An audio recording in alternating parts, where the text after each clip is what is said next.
बहुत समय पहले की बात है। उत्तर दिशा में विजयनगर नाम का एक समृद्ध राज्य था। सोने जैसे खेत, शांत नदियां और खुशहाल प्रजा इस राज्य पर राज करते थे। महाराज वीरसेन पराक्रमी, न्यायप्रिय और अनुशासन के प्रतीक। महाराज वीरसेन का एक पुत्र था, राजकुमार आर्यवर्धन। राजकुमार साहसी था, पर स्वभाव से थोड़ा अहंकारी। उसे लगता था कि सिंहासन उसे जन्म से मिला है, इसलिए बुद्धि और धैर्य सीखने की जरूरत नहीं। महाराज ये बात भली भांति समझते थे। एक शाम महाराज महल की छत पर खड़े थे। सूर्यास्त हो रहा था। राजगुरु सोमदेव ने पूछा, महाराज आप चिंतित प्रतीत हो रहे हैं। महाराज बोले, राज्य सोने से नहीं चलता सोमदेव, राज्य सही निर्णयों से चलता है।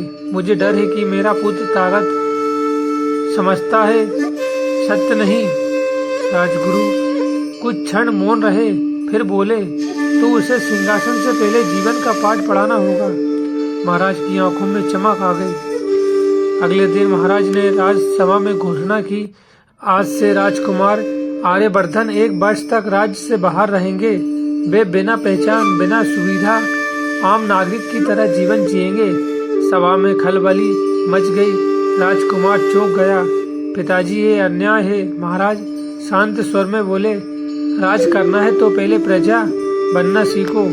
राजकुमार क्रोध और अपमान के साथ महल छोड़कर निकल पड़ा। राजकुमार अब सिर्फ आर्य था, न रेशमी वस्त्र, न अंगरक्षक। रास्ते में वह छोटे से गांव पहुंचा। वहां सूखा पड़ा था, लोग भूखे थे। आर्य ने पहली बार देखा मेहनत के बाद भी खाली हाथ लौटते किसान।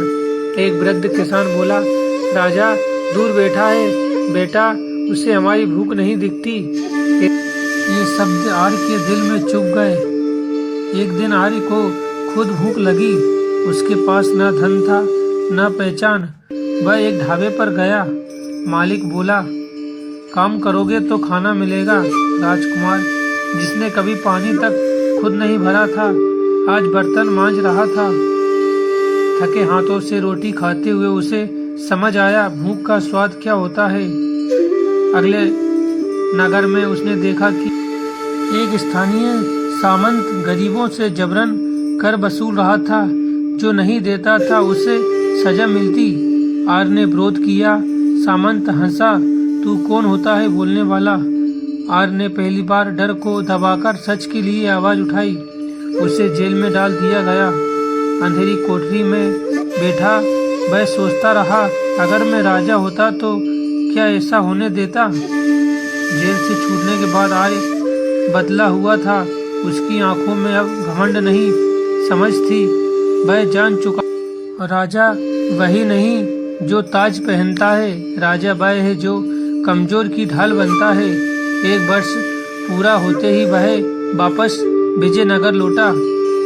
जब राजकुमार वापस आया, महाराज वीरसेन ने देखा वही चेहरा पर बदली हुई दृष्टि। महाराज ने पूछा, क्या सीखा पुत्र। आर्य ने सिर झुकाकर कहा, मैंने सीखा कि सिंहासन ऊंचा होता है, पर सच उससे भी ऊंचा होता है। अगर राजा प्रजा का दर्द न समझे तो वह सिर्फ शासक है, राजा नहीं। राजसभा में सन्नाटा छा गया। कुछ समय बाद महाराज वीरसेन ने सिंहासन छोड़ दिया। आर्यवर्धन राजा बना। उसका पहला आदेश था, हर सप्ताह राजा जनता के बीच बैठेगा, बिना ताज, बिना भय।